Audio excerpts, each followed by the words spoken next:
when the Tsaritsa died in childbirth. Their baby girl died just 5 days later. Bro, my goodness, bro. Oh my gosh, bro. What the heck? What the heck, bro? Man, I pray that this is not copyrighted. If it is, oh well. But this reaction, to me, for me, by me, this is so bloody loud. What the hell? Holy hell. Well, let me load that down. The Romanov Dynasty. Now, I actually did watch a documentary on the Romanov Dynasty a long time ago, right? I was like 14 years old. I was like, holy crap, these people are cool. But honestly, I honestly forgot all about that. So, I actually do look forward to watching this because this is Russian history, and I like learning about Russian history. So,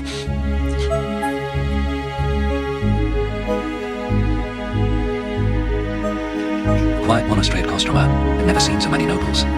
They were envoys from the National Assembly in Moscow, come to beg the great nun, Martha, to allow her son to take his rightful place as the next Tsar of Russia. Michael Romanov was the only one who hadn't stained his good name during the time of troubles. He was their only hope. you know, people tend to talk about Poland and how Russia likes to bully Poland and whatnot, but a lot of people, I actually pointed this out actually like my old History of Russia, my History TV reaction. I actually pointed out how it was quite the opposite. Poland was the one doing the bullying, and because of this, Russia would become extremely insecure of Poland because it never really forgot, you know, the times of troubles where Poland kind of unironically annexed all of Russia. That could have unironically happened. Russia could have quite literally ceased to exist. Thank God that didn't happen, of course. But, you know, I always see these people always like to, you know, just bash Russia and always like to portray Poland as this victim and this innocent country. Like, no, like, go learn some history, please. That's not the case, okay? Like, go, like, learn why Russia has always been kind of, you know, had a ill feeling towards Poland, right? You know, and it's understandable. It's understandable why Russia would have that ill feeling towards Poland. But, you know, most people don't really know that. Most people just think that, oh, Russia just likes to bully Poland. Like, let's continue. If he refused, anarchy would return. Russia, they said, could not endure such grief again.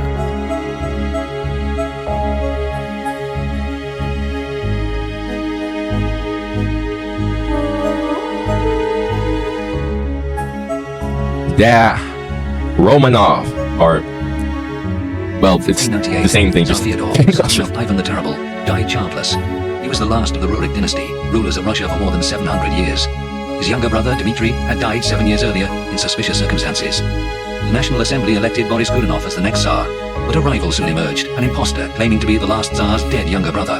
This so-called false Dmitry seized the throne and married the Polish noblewoman, Marina Mniszek. Yeah, I've heard of this. Holy crap, that guy has kind of the same hairstyle like me. What the hell? He's white. Dmitry was slain in a palace coup. Marina fled Moscow. In exile, she recognized a second false Dmitry as her husband and bore him a son, Ivan. Russia was leaderless, and Sweden and Poland took advantage of her weakness, attacking on two fronts. Yeah, again, it's literally what I'm saying. Like, guys, I remember like this one time, actually, like, I even talked to, at my old job, I literally talked to this one Polish girl, well, lady, because she was like older than me, and even she said, she was like, Poland wasn't really any better when it was at its peak. Like, Poland was no different, right? Poland was very much an aggressor. So, you know, before you Western people start bashing your keyboards, typing in my comments, like, you know, just go read some objective history. Just go or learn some objective history in some way, shape, or form. Russia lost Karelia, Novgorod, and Smolensk. Amid the anarchy and devastation, only 10% of Russian lands were still being farmed. Famine and fear stalked the land. Without a strong, legitimate ruler, it seemed the Russian state would soon cease to exist. Yeah, okay, yeah, exactly. I was completely right about why he said it. Towards the end of the brutal winter of 1613, delegates of the country's National Assembly traveled to Moscow, where they would decide the fate of the motherland.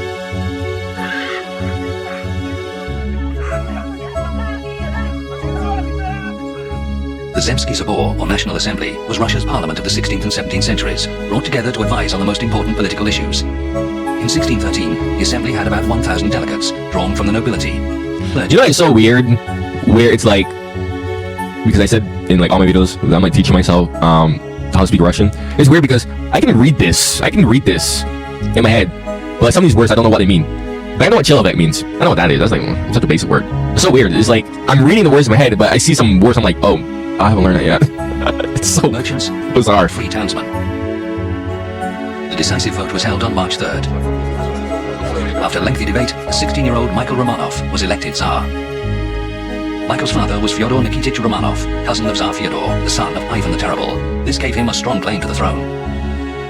When Boris Godunov took the throne, he saw Michael's father as a potential threat and forced him to become a monk under the name of Filaret. Michael's mother Xenia became a nun, taking the name Martha. Filaret rose to the rank of bishop. It's crazy. This documentary's from 10 years ago and it's so well edited and detailed. While on a diplomatic mission. His Polish captors didn't bother to inform him that his son had been made Tsar of Russia.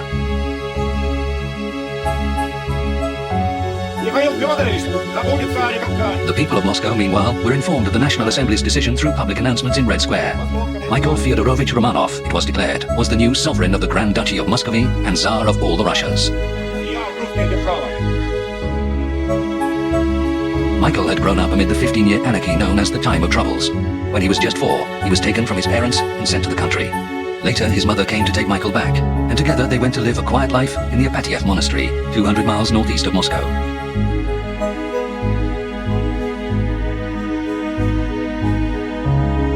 Hoarse and exhausted ambassadors, bearing the holy icon of Our Lady of St. Fyodor, spent hours persuading the Romanovs to accept power. Finally, they consented.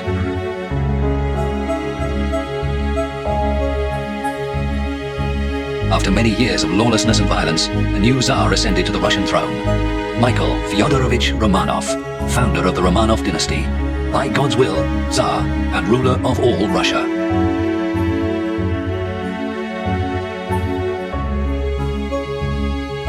Like, I'm not really saying much because I'm trying to like take in as much detail as humanly possible, because the way how my brain works is I'm pretty sure I have like ADHD or freaking autism or whatever.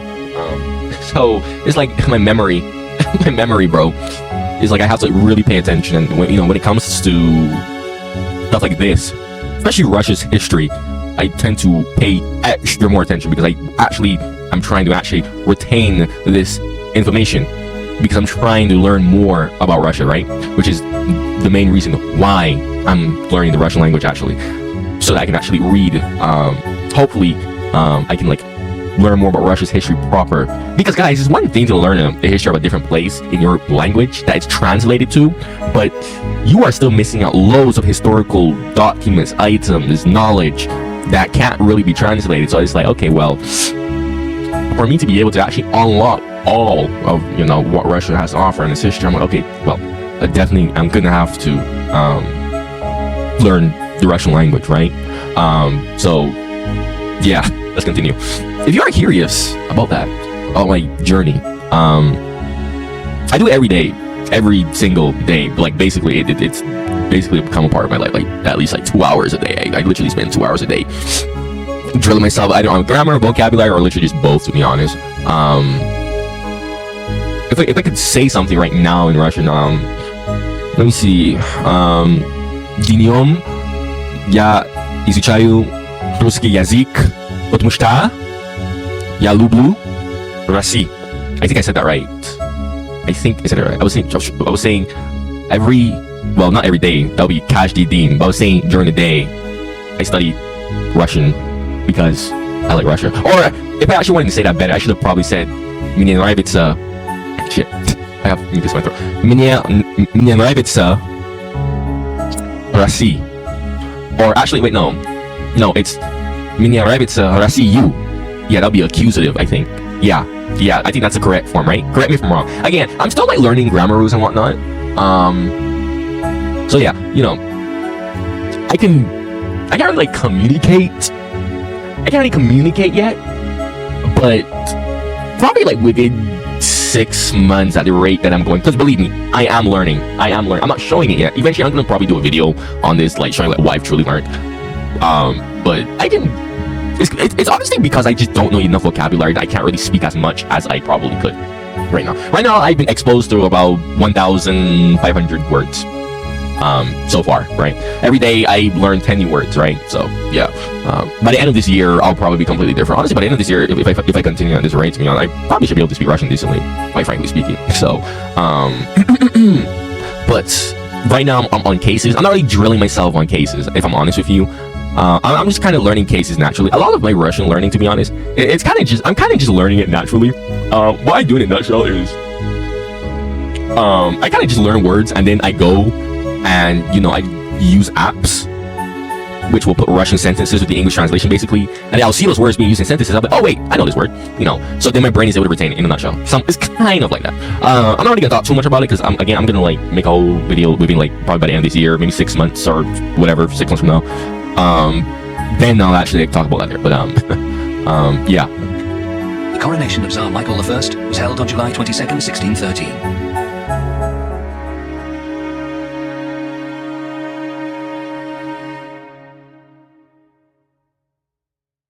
Chapter 1. Michael I Fyodorovich. This is actually quite good, honestly. Some of these words I'm seeing here, because some of these words are actually vocabulary that I'm still studying. So like this refresh my brain. I already see this, like glava, which is just chapter, right? Like you said, chapter. I'm like, oh yeah, glava. Oh yeah. So this is I'm like killing 2 birds with 1 stone there. There was no going back for Michael Romanov. He ascended the steps of the Cathedral of the Assumption, the son of a noble, and descended them as Tsar. The state he was to rule was on the verge of collapse, so the young Tsar followed his intuition and ruled not as an autocrat, but in consultation with his advisors.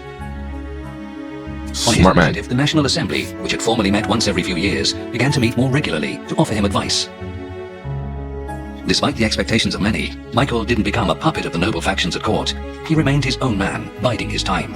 When one Dutch visitor suggested that Michael should take firm measures against his enemies, he answered, "Don't you know that our Russian bears never hunt in the first year of life? They only hunt when they are older." That's a fire quote. Holy crap, okay. Michael faced 3 rival claimants to the throne. To the north, the Swedish King Carl Philip. To the west, the Polish Prince Władysław. And in the south, the 3-year-old Ivan, son of Marina Manishek and the second false Dmitri. The boy's claim was upheld by 3,000 Cossacks, led by the adventurer Ivan Zarutsky. But their followers soon deserted their cause, and he and the boy were handed over to the Tsar's soldiers and brought to Moscow to meet their fate. You know, I was literally arguing with someone about this. Hey, yesterday or 2 days ago or something like that.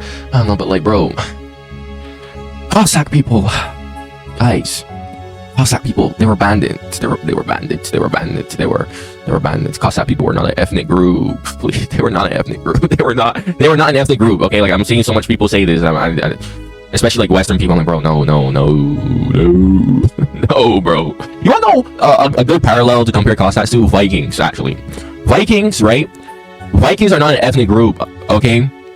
I pointed this out, and like so many like freaking Northern Europeans and their stupid superiority complex got triggered in one of my videos reacting to Vikings. Viking literally just means pirate. It is literally Old Norse for pirate. Okay, Vikings were literally just Germanic pirates. Literally just German pirates, and like freaking like, bro, and people just distorted that history and just made Vikings into this group and drew all these misconceptions that Vikings wore like horns and all of that nonsense, when in reality they were just pirates. They were just raiders. Like, bro, oh my goodness, people are trying to do the same thing for freaking Cossacks now. Just ridiculous, dude, man. The executions took place in front of a huge crowd by the city's Serpukhov gate. I would love to witness someone getting decapitated. I'm not gonna lie, I am low-key like weird. For the rest of his life. Zarutsky was oh my goodness, bro. Then Dmitri's son was brought out. A snowstorm was blowing, wet snow slapping the boy on the face. He kept asking, "Where are you taking me?" Those carrying the child kept him calm. You're getting groomed. Like a lamb to the slaughter. You're getting groomed. You're getting groomed. Poor boy was hanged as a thief. That's way worse than what he said. The Never mind. Could have used the boy to foment civil war, casting Russia back into the time of troubles. Michael would take any measure, no matter how brutal, to prevent that. Necessary. You know, there's a thing called necessary evil. I mean, that's kind of heartbreaking. A 3-year-old kid who probably has no idea what the hell is going on. You know, a 3-year-old has absolutely no idea what is going on. Okay, like they basically just gain consciousness, bro. But you know, it's like when they grow up, you know, that you know, that's when it starts to get ugly. Anarchy had been avoided, but war seemed inescapable. Swedish troops were besieging Pskov, 360 miles west of Moscow. Michael ordered his diplomats to negotiate peace at any price. In 1617, the Treaty of Stolbov was signed, and the city of Novgorod and surrounding lands were returned to Russia. The next threat was a Polish army advancing on Moscow, led by Prince Władysław in person. The Poles reached the walls of the Kremlin itself, the citadel at the heart of the city. I do know about this. Russian spies learned that the Poles were digging a mine under the Arbat Gate, but the Tsar ignored the pleas of his advisors and refused to abandon the city. Weighing on his mind was not just the fate of the city, but a personal dilemma. The Poles still held his father prisoner. Michael knew if he left Moscow he would lose the throne. If he lost the throne, he would never see his father again. Ay, ay, ay, what do you do here? On December 1st, 1618, Poland and Russia signed the Truce of Diulina. The region from Vyazma to Chernigov was returned, but many issues remained unresolved. Smolensk remained under Polish control, and Prince Władysław refused to renounce his claim to the Russian throne. But Russia was exhausted by war. It desperately needed peace, a breathing space, and time to rebuild. Yeah, bro. However, the treaty was a personal triumph for Michael. Under its terms, all prisoners taken during the time of troubles were to be returned. Amongst them, his father. It was 9 years since their separation. Michael had always looked up to his father and tried to emulate him. Now, he was finally to be reunited with this legendary figure, the Metropolitan Bishop, Filaret. The father could see that his son had become a real Tsar of Russia, God's chosen ruler. 10 days later, the Tsar made his father Patriarch of Moscow, the head of the Russian Orthodox Church. From henceforth, they would rule together as father and son. Love it. Love it. The influence of the Tsar's mother, the once all-powerful great nun Martha, began to wane. She no longer had any say in affairs of state and had less and less access to her son. The Tsar was now in his 20s, a grown man. Accordingly, it was announced that by God's will, the great ruler Tsar Michael had reached the age of adulthood, and the time had come for him to take a wife. The Tsar's mother had found a bride for her son, but Michael made his own decision. Years ago, during his exile, he had fallen in love with Masha Klopova, the daughter of one of his guardians, and promised to marry only her. The Tsar's decision was dedication. Dedication. Talk about dedication, bro. Respect, respect, man. Hell yeah. Unfortunately for me, as someone who doesn't really have problems with getting attracting women, none of them have been marriage material. But even then, it's like, even if I want to get married, I don't know. I'm like turning 20 in like April. I'm like, uh-oh, time is going by really fast. I'm like, uh-oh. I'm like, if I do want to get married, if I choose that, of course, it'll be 100% the Russian. Like, not even kidding. Like, everybody knows that. Every single person knows that. Simply because, again, like, you know, it'll be a great way for me to A, be able to speak Russian, B, to learn more about Russia and Russian culture, and actually, like, you know, like, fully, like, dive into it, right? But it's like, bro, like, I'm sure all the dudes can relate to what I'm saying, but like, those women are just something else. and his bride-to-be was found rooms within the palace. The Selchukov brothers, relatives of the Tsar's mother, were put in charge of her safety. But just before the wedding, Masha suddenly fell dangerously ill. No! The palace was alive with rumor and suspicion. Oh my, bro. Summoned the best foreign doctors, who announced that a terrible disease was devouring the royal bride from within, bro, and no cure was possible. Oh no! No! That the Tsar's mother was behind it because she was opposed to the marriage. Bro. Okay. I guess Mr. Putin was taking notes. For all intents and purposes, FSB, that's a joke. That's a joke, okay? I guess this is just a, you know, a Russian thing to do. You dislike someone, you just poison them. In any event, Masha eventually recovered, only to be exiled to Siberia for apparently concealing an illness from the Tsar's advisors. An investigation later concluded she'd been poisoned by the Saltykovs, who were dismissed from court. But the whole affair put Michael off any thought of marriage for many years. When Tsar Michael turned 28, his relatives began to worry. Without an heir, the future of the dynasty was in doubt. Once more, his mother had a candidate. This time, reluctantly, Michael agreed to the match. And hell no. Princess Maria Dolgorukova. Oh, bruh. Poor Michael. But 4 months later, Maria fell sick and died. Bro, what? The court was never fully established. What? What the heck? No, this man poisoned her 100%. After this latest disaster, Michael dismissed his mother from any involvement in his marital affairs, and instead arranged for the traditional election of a Russian royal bride. The advice he received was to watch the girls carefully from afar, appraising their age, complexion, eyes, and hair. Bro, what? Look for signs of injury or illness, and ensure she's healthy in mind and kind by nature. The tradition of electing a Tsar's bride was essentially a beauty contest, involving thousands of candidates from noble families. Of course. First, royal officials sorted applicants on the basis of their height, size of head, and size of feet. Bro, what? Why in the world? Then That's so bizarre. and court doctors inspected the girls in the capital. Finally, 10 to 20 of the most beautiful girls were brought to the court, where they were introduced to the Tsar in person. When Michael announced his decision, his advisors were speechless. He chose Evdokia Streshnyeva as his queen. She hadn't even been in the contest. She was the maid of one of the candidates and the daughter of a poor nobleman. From bitter experience, the Tsar decided to handle all the arrangements himself. The identity of his bride was kept a closely guarded secret, and she was brought to the palace just 3 days before the wedding. Tsaritsa Evdokia, the Russian Cinderella, proved to be kind, considerate, and loving. She bore Michael 10 children, though only 4 survived. Holy, whoa, golly, bro, I was not, 10 children, damn, 10 children, look, bro, like, 10, bro, I'm sorry, but like, I heard, I didn't know how true that was, but I heard that Russian women can make a lot of kids put in the right conditions, but like, 10 children, woo, that is insane. What is with y'all? What 10 kids? I swear I would only hear something like this either from West Africa, India, or Russia. Like 10 kids. Infancy, 3 daughters and a son, Alexi. It was enough to ensure the dynasty would live on. More than enough, bro.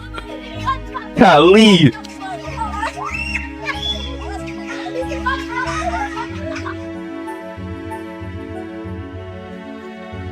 Michael and the land were at peace for a short while.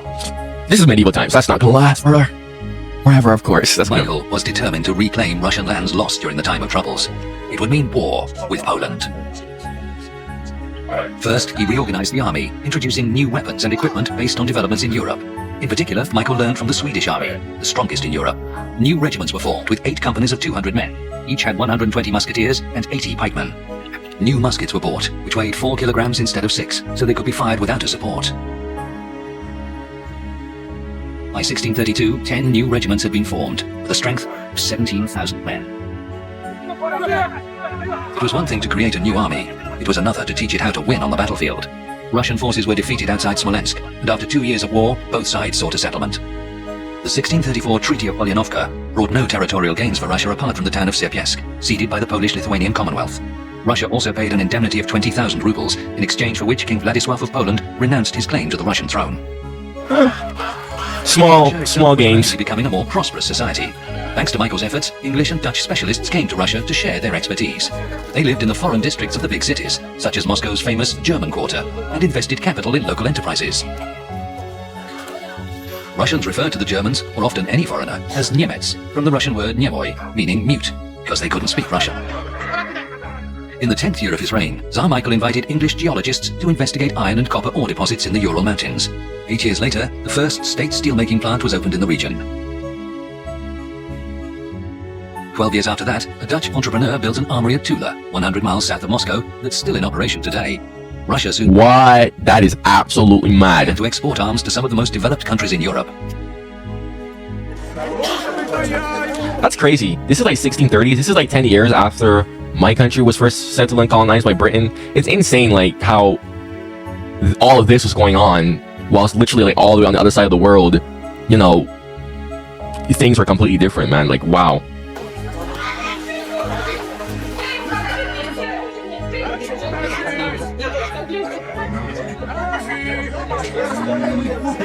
The average wage at this time was 3 kopecks a day, for which one could buy 3 chickens, or 45 eggs, or 1.5 kilos of salmon. A sheepskin coat cost 50 kopecks, or about 2 weeks' wages. A pair of boots was 10 days' wages, while a cow cost 2 rubles, or about 2 months' wages. Abroad, the Russian state was gaining greater influence. In 1625, Shah Abbas, the ruler of Persia, sought to win favor by sending the Patriarch of Russia a holy robe. This sacred relic was believed to be the one worn by Christ before his crucifixion, later taken by one of the Roman soldiers present. Patriarch Philaret, the Tsar's father, ordained a week's fasting to mark its arrival before presenting the holy robe to the sick. 67 people were said to have been miraculously cured in the first 6 months alone. And this is another thing that I like about Russia too, right? Is that although Gen Z it's not as prevalent in Gen Z, my generation. Russia is like, I respect the religious aspect of Russia. Highly respect that. Love it. It's absolutely splendid to me. Now you might be saying, but wait a minute. But there's countries like Poland that are also really religious. Yes. However, I don't like the Catholic Church. On a personal level, I don't like the Catholics. Yes, there's Protestant countries, but however, Christianity in those places are kind of a joke. Yes, there's a bunch of, Gen Z Russians that aren't really as religious, but it's like, religion isn't like a joke in Russia though. Like, it's actually still, even if the newer generation, unfortunately, isn't really like, adhering to it, not really caring much about religion, it's still solid in Russia. So, you can't really imagine Christianity being a joke in Russia, no. But you can 100% imagine Christianity being a joke in like England, America, or like some other country that you can think of. The robe itself was later placed in a cathedral within the Kremlin. Today, a part of the robe can be seen in the Cathedral of Christ the Savior in Moscow. Well, I gotta check that out when I visit Russia. After the barbarism of the time of troubles, the Romanovs sought to nurture a cultural revival within Russia. One of Patriarch Filaret's first decrees was to restore the Tsar's once vast library, now largely destroyed. Scholars were sent to search for books in distant monasteries and to make copies of rare manuscripts and return with them to Moscow. Just 30 years after the time of troubles, Russia was back to the level of prosperity she'd enjoyed before the state had slid into anarchy. Trade and productivity were on the rise. People had enough to eat and felt safe. It was an age of economic and political stability. Tsar Michael had achieved the impossible and brought the Russian state back from the brink. And you know something, right? We see so many times where, put this further away from me, we see this happen so many times throughout Russian history, right? Like Russia was on the brink so many times. And it just managed to bounce back and bounce back and bounce back over and over and over and over, right? Even now, like, even though you'll hear a bunch of morons who are indoctrinated with, where the hell is my water? Sorry about that. But yeah, you'll hear a bunch of morons from, Western, brainwashed by Western propaganda, right? Who think Russia is this backwater country, right? But, sorry, it's just funny when I say that, because, like, that's absolutely not true. But, when you, statistically speaking, right, when you look at it, right, Russia has improved its sense of fall of the Soviet Union, right? Since the anarchy that happened in the 90s, right? Every single Russian person know what I'm talking about, right? And it's funny because most Western people don't really know that. Most Western people, like, I'm pretty sure if most Western people actually know the true state of the Russian Federation today, when it had recently gotten its independence, or should I say her independence from the Soviet Union, and just how bad things were. I did my own personal research into this. Of course I did, because I like Russian history. Duh. But yeah, like, I saw how bad, like, things actually were. I was like, wow. And yeah, so I personally know, like, and that's why I, personally speaking, I have to respect Russia, because it's like the amount of times that she has been put in a position where it just seems like everything is lost, and then, she's just able to bounce back over and over. It's impressive. It's impressive. It's really, really impressive, right? And the fact that Russia is basically on veteran difficulty, literally veteran difficulty, right? You can say whatever you want about Russia, but you have to at least respect that aspect of Russia. Let's continue. On July 12th, 1645, the Tsar celebrated his 49th birthday. Mad. That morning after church, Michael seemed to have a presentiment of his own approaching death. He publicly forgave all those who had ever insulted or sinned against him, and ordered a general amnesty for all prisoners. On coming home, the first Romanov Tsar of Russia said goodbye to his wife and son, and died peacefully later that day. Bro, what? Did he have like a disease or something? I'm so confused. What did he die from? Russia mourned its much-loved ruler for 3 days. Many thousands from all ranks and walks of life came to pay their respects before his coffin. Services were held in his honor in all the churches of the land.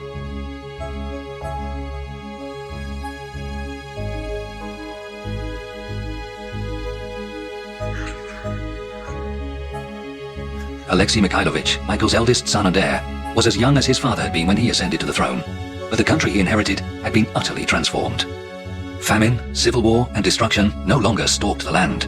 Russia was now stable and prosperous. The new ruler of this reinvigorated state, Tsar Alexei, was handsome, intelligent, virile, and devout. A lot like me. Ahead lay great victories and bloody revolts, remarkable achievements and fatal mistakes. Well, Alexei Mikhailovich was destined to become one of Russia's most controversial rulers. ooh, I'm looking forward to hear this. Chapter 2. Alexei I Mikhailovich. The young Tsar was not overawed by his new responsibility. It was a role he prepared for since early childhood. His education had begun at the age of 6. After learning the alphabet, he was taught to read using stories from the Bible. The prince's household... Bro, this is like...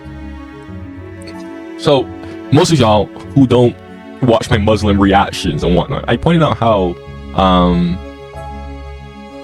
there was this one Turkish girl that I used to talk to who claimed that she knew how to read the Quran, long story short, but she didn't know how to speak Arabic. And I asked, how can you read the Quran but you don't know how to speak Arabic? And I had people in my comments explaining, like, a lot of people can do that. And I'm like, you have a whole book. You can read a whole book, but you can't speak the language. But like, do you hear that? I'm still trying to make sense of that. Like, you can't at least do basic conversational. Like, surely you should be able to. I don't know, man. I don't know. Let's continue. Included 20 stewards, 6 teachers, and 18 musicians, as well as bodyguards, acrobats, and jesters. When Alexei was 7, he was given a set of miniature weapons: an arquebus, a bow and arrows, swords, armor made in Germany, and musical instruments, maps, and engravings from Western Europe. Alexei's chief tutor was a nobleman named Boris Morozov. He encouraged his pupil to broaden his outlook and introduced him to Western culture. This is the one thing, right, that blew my mind when I was learning Russian. Well, I still am. I should better say whilst I was learning the Russian. Is how much Western influence is within the Russian language. The amount of words that are like completely just borrowed or taken from the West, I was like, wow. Makes things a whole lot easier. You don't really see it because the Cyrillic alphabet, the Cyrillic alphabet makes that harder. But a good example of this, and most people tend to overlook this word, I think. Well, I don't know. Maybe this word might just be a natural cognate because Russian is also an Indo-European language, like every single other, European language. But the word, the verb vidit, to see. At first, when I learned this word, I was like, okay, whatever. But when I realized, I was like, wait a minute. I think this word might be related to the word view in English. I was like, that would make so much sense. Like, guys, if you ever learn Russian, like, you will see so much of these type of words where you could kind of find like a counterpart in like some like Western word counterpart or some similar like cognate word. Basically, it's like insane. Like, Europeans were invited to the Tsar's court, including interpreters, diplomats, and scholars. Alexei's personal doctor, an Englishman named Samuel Collins, admired his patient greatly. The emperor is handsome and strongly built. damn, glazing him, bro. You ever a guy too calling him handsome? Nah, that's crazy, bro. Fair hair and doesn't shave his beard. He is tall with noble bearing. He can be cruel when angry, but he is mostly kind and gentle. He has an excellent memory and is devout. One could name him among the most kind and wise rulers. But for the cloud of advisors and noblemen who surround him and turn his good intentions to evil. During the first years of his reign, Alexei pursued many passions. Much of his time was spent visiting remote monasteries to perform acts of worship. He also collected rare and exotic birds, kept an elk farm, and experimented with new agricultural techniques. He tried to grow melons, almonds, cotton, and grapes. But without doubt, his greatest love was hunting with his falcons.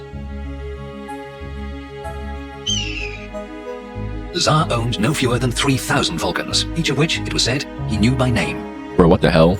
His household included 100 falconers of varied rank, paid between 6 and 60 rubles a year, not including bonuses. All were members of the Department of Secret Affairs, which handled the Tsar's amusements and private business. The head falconer, Afanasy Machushkin, was Alexei's close friend. The upkeep of the mews and hunting stables cost the treasury 75,000 rubles a year, the equivalent of about $10 million today. Holy hell. The Tsar's hunting party was more than half a mile long. First came 300 stewards mounted on richly decorated horses, 3 abreast.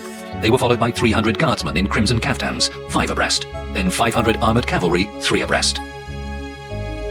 Next came 40 parade horses in ornately decorated harnesses, followed by the reserve carriage horses, and finally the Tsar himself in his English carriage, accompanied by courtiers and hangers-on, no more than a few dozen. Young Alexei was enjoying himself in a manner worthy of a Tsar. He left affairs of state to his tutor, Boris Morozov. But the nobles, jealous of Morozov's influence, urged the Tsar to marry, since a married man had no need of a tutor. But Morozov was not to be so easily outmaneuvered. When the Tsar expressed his desire to marry, the greatest beauties were brought to him from across Russia. He picked his favorite, but when she was brought to him a second time in court clothes, Morozov instructed the servant to tie her headscarf so tightly that the girl quickly fainted. Huh? What the hell?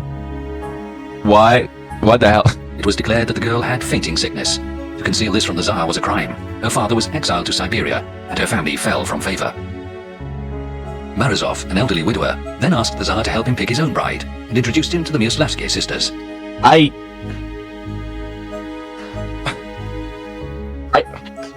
I can't.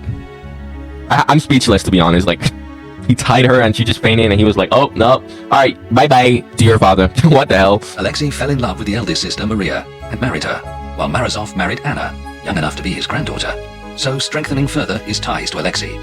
That's crazy, bro. Young enough to be granddaughter is absolutely mad. Alexei's family life proved a source of great joy to him. Maria was 5 years his senior, but she proved a perfect match, and ideal Tsaritsa. They lived together for 20 years, and had 13 children. What in the world, bro? What? What the hell? 13. 13. No, bro. Golly, bro. Every single day. Oh, we all know. We're all grown people here. We all know what they were doing every single day for you to have 13 kids. Holy moly, bro. Look, I said in my previous reaction, when I was reacting to Ancient, but I didn't really say this. Well, I kind of did, but I was like, because I've dealt with I've low-key dealt with all types of women in the past before. But I've noticed that, like, Slavic women, more so specifically Russian women, like Eastern Slavic kind of women, they are just yeah, they can be baby machines, bro, put in the right condition. I don't want to say anything to get demonetized, but that is just like just the whole, I don't know, they can just, you know, get work done given the right guy in the right conditions, of course. Trust me, bro. The Tsar's gentle manners earned him the nickname the most quiet. But the reason why I bring that up is, like, I don't know, I guess that saying was just always a thing. Like, damn, bro. My goodness gracious me, bro. I thought that was just a recent phenomenon, but no, I guess that's just how the guess that's how y'all Russian chicks are. But his reign itself would prove anything but. The clouds of war and revolt were gathering. On June 1st, 1648, Alexei and his court were returning to Moscow from the Trinity St. Sergius Monastery. When the procession reached the city gates, they found the way blocked by a huge crowd.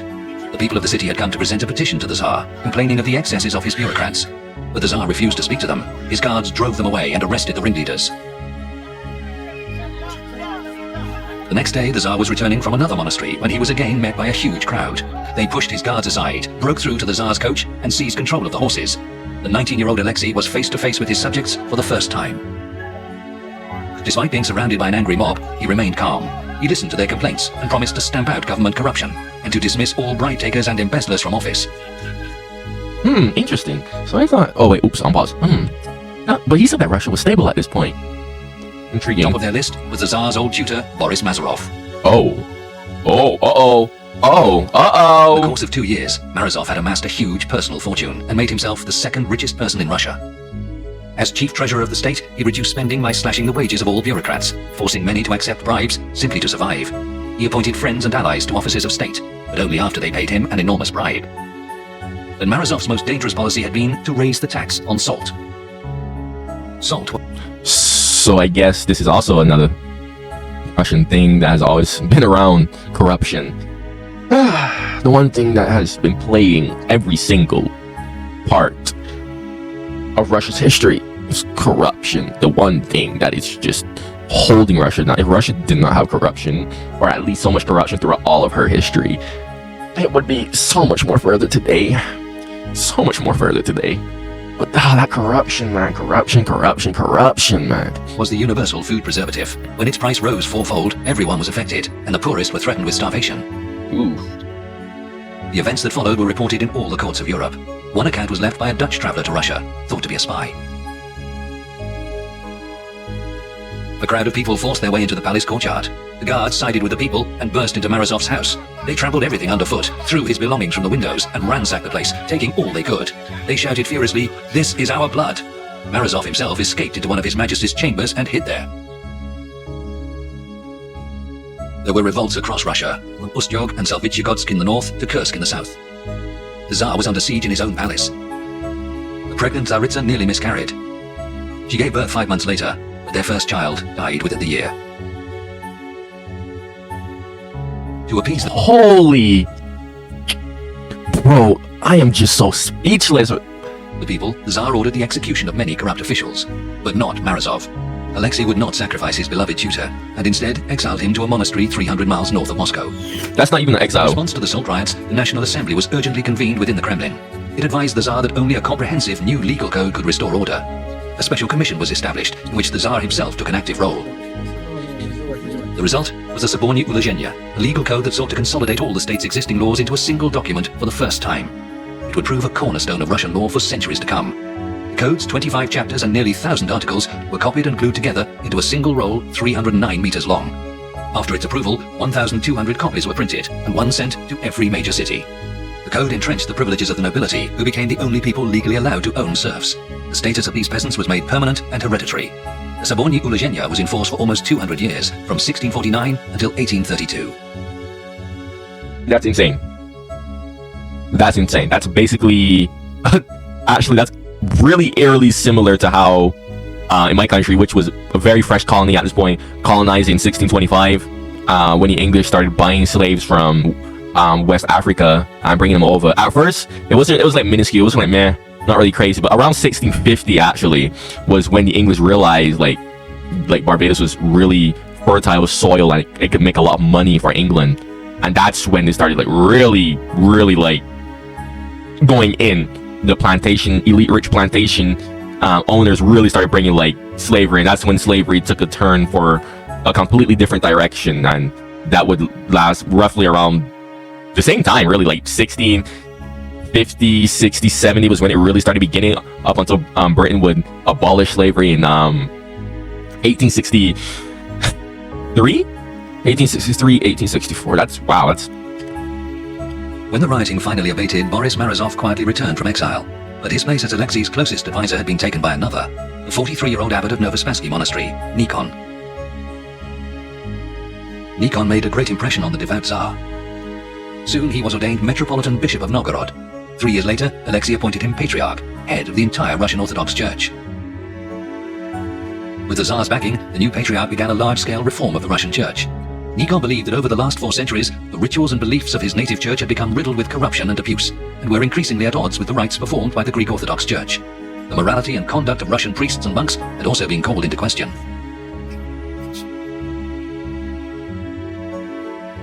Nikon's reforms were intended to bring the Russian Church back into line with its own early practices and those of the Greek Orthodox Church. Russians were now to cross themselves using 3 fingers and not 2. They were told how many times to bow during services, what musical instruments could be played in church, and how to correctly spell the name Jesus Christ. For a deeply conservative church, such reforms were no small matter. They led to sharp divisions within the church. So-called old believers denounced them as heresy and continued to practice the old forms of worship in secret. But ultimately, it was their leader, Archpriest Avakun, who would be burnt as a heretic. Nikon's support grew steadily, until by the end of Alexei's reign, his cause had become impossible to resist. Die-hard opponents remained, but many more embraced the practical benefits of his reforms, such as restoring discipline among the clergy and promoting education. Tsar Alexei had supported Nikon's reforms, but the Patriarch began to overreach himself, becoming involved in every aspect of government, from politics to diplomacy and the conduct of military campaigns. Meanwhile, the Patriarch's enemies at court spread rumors to undermine him. Relations between the head of the church and the head of state reached a new low when Tsar Alexei failed to attend the Patriarch's service at the Cathedral of the Assumption. It could mean only one thing. Patriarch Nikon had fallen from favor and could no longer count on the Tsar's support.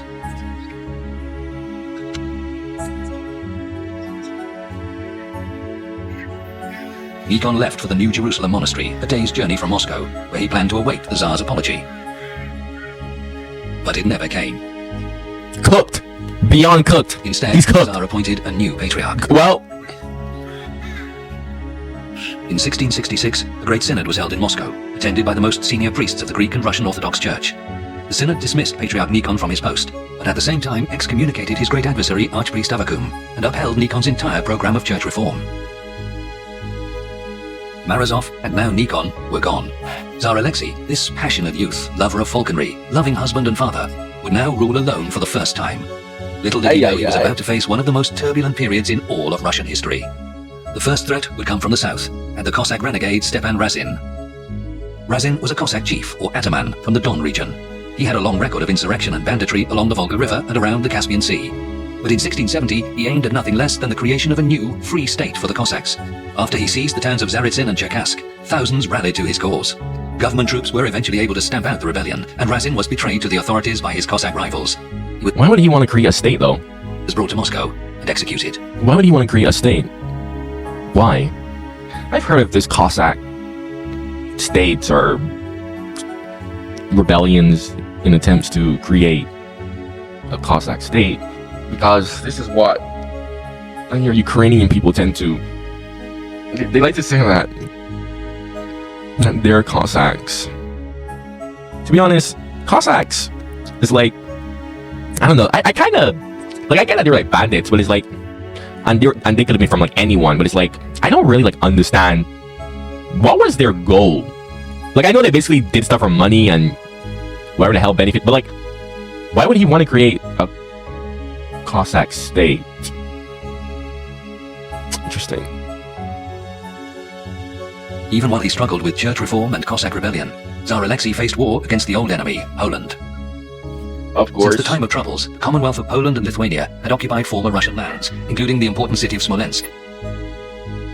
But while the Tsar was away with the army, the dreaded news arrived that plague had broken out in Moscow. Bro. The Tsar's family and court were hurriedly evacuated to the monastery of Trinity Lavra of St. Sergius, and the capital was quarantined. By the 1670s, Moscow was one of the largest cities in Europe. Before the epidemic, its population was around 300,000, which made it about the same size as Paris.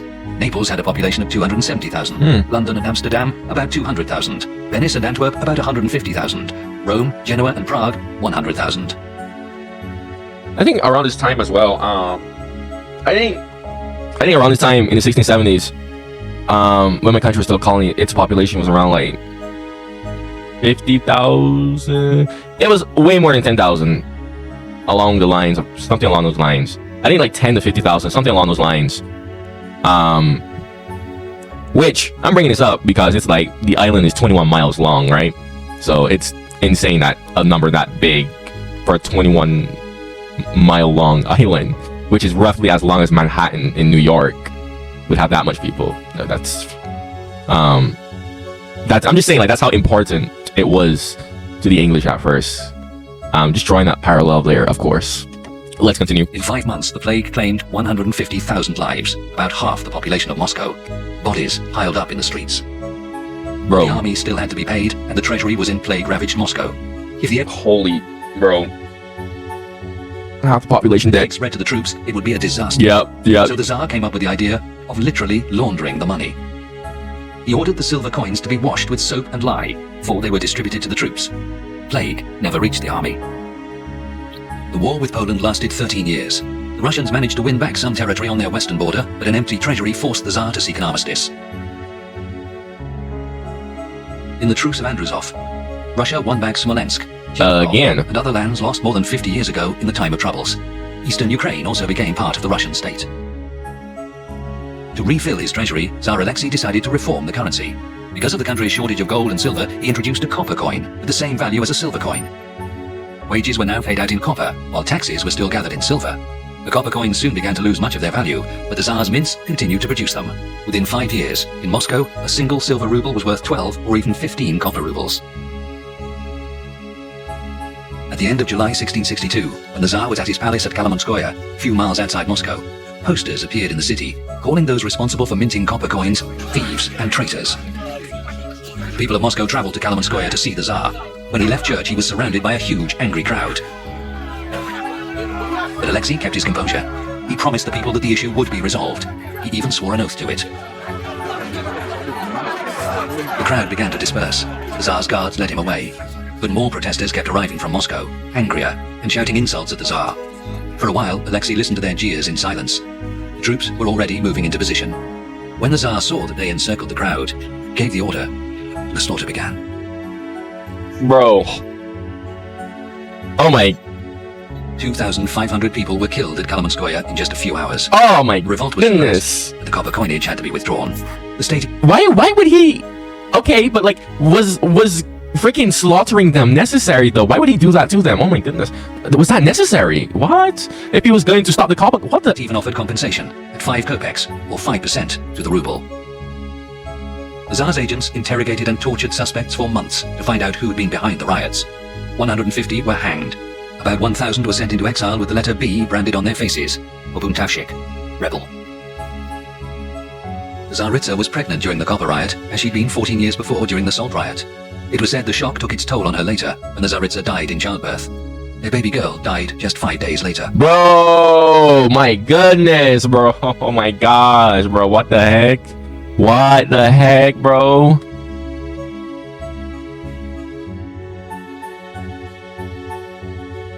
After the revolt, Tsar Alexei became deeply suspicious. He created a special section of the Department of Secret Affairs that combined the functions of counterintelligence, secret police, censorship, and the prison. But I thought that people were just rioting because the coinage was basically wrecking the economy. Why would he... Or was it somebody else who had ulterior motives that made them do the riots that caused them? Am I missing something? I feel like I'm missing something right now. Saw the work of all other state departments and was based not with them in the Kremlin, but at its own headquarters a few streets away, at Lubyanka. Torture was used routinely during its interrogations. It also relied on a large network of paid informers, including state bureaucrats, shopkeepers, and innkeepers. The Tsar had his own office within the department, from where he increasingly handled all affairs of state. The Department of Secret Affairs also continued to run the Tsar's household and entertainments, and produced the day reports, first weather reports in Russian history.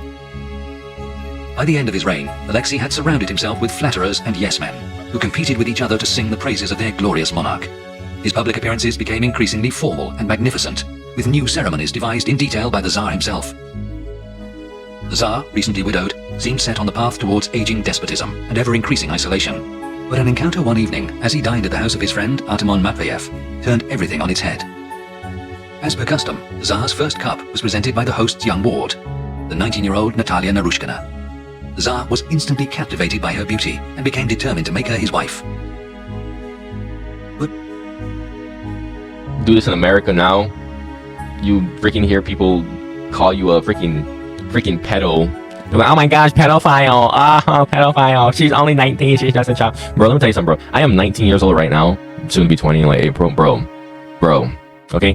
I prefer older women. Like, anytime I hear someone say, 19-year-old is just a kid, I look at them and I'm like, yeah, something's wrong with your head. If you are literally 19 and you're not like fully like at that point where you're like kind of like fully mature. I mean, yes, you are lacking life experience, duh, but you should still at least have enough maturity to the point where it's like you should be able to, like, older people shouldn't really make you feel like any certain type of way, like, oh my gosh, they're a predator or anything. I mean, like bro, like, no, bro, like, no, I don't freaking prefer women my age because they act like children. They act like kids, bro. They act like 8-year-olds. I don't know how to put it. It's true. Like, older women, like, they know what they want.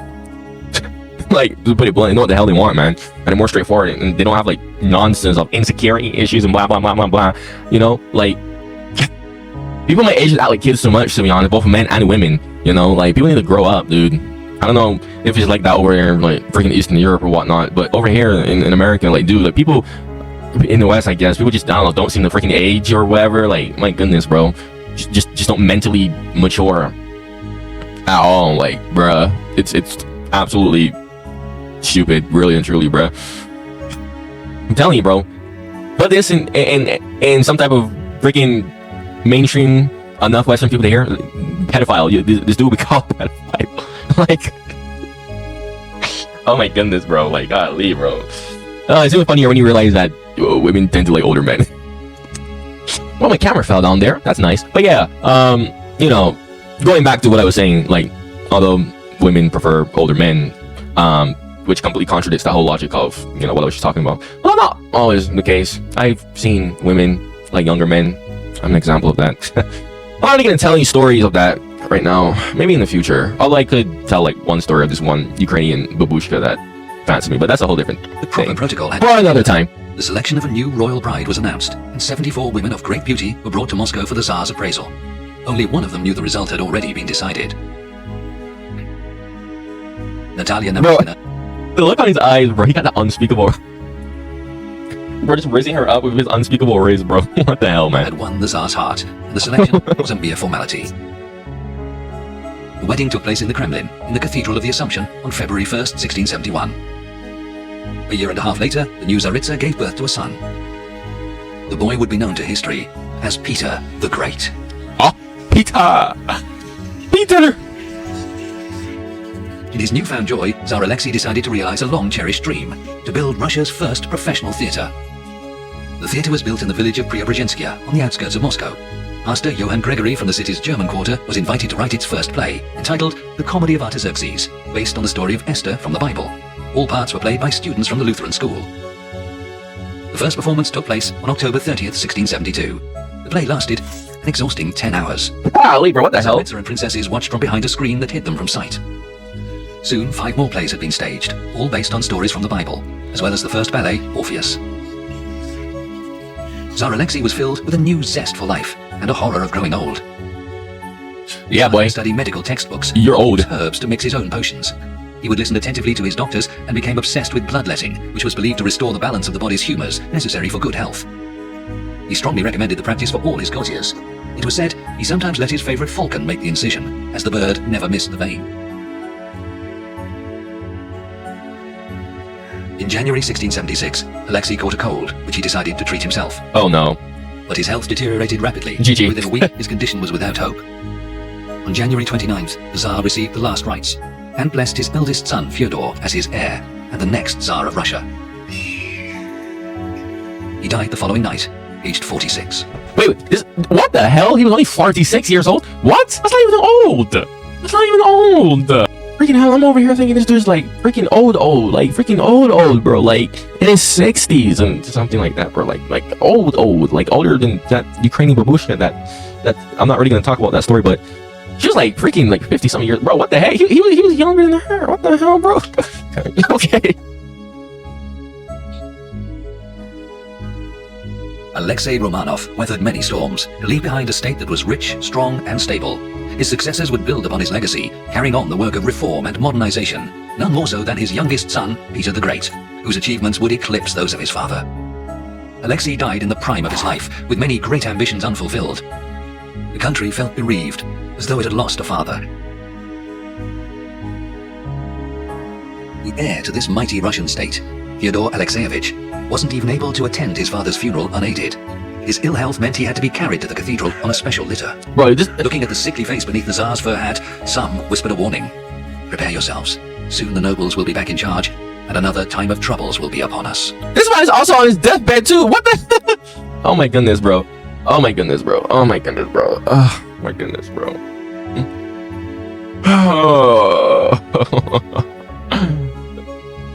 Anyways, still though, excellent. You made it all the way here. Congratulations. If you're new to my channel, go subscribe. If you have any suggestions or videos you know I'd like to watch of Russia or Russian history, comment. Definitely comment. I would definitely like to hear that. Of course I would. I would love to learn. I mean, why the hell am I talking weird? I would love to learn more about Russia. Okay? But, anyways, make sure you like and subscribe. Did I say that already? I don't know. Oh, my garbage ADHD memory. Anyways, thank you for watching and goodbye.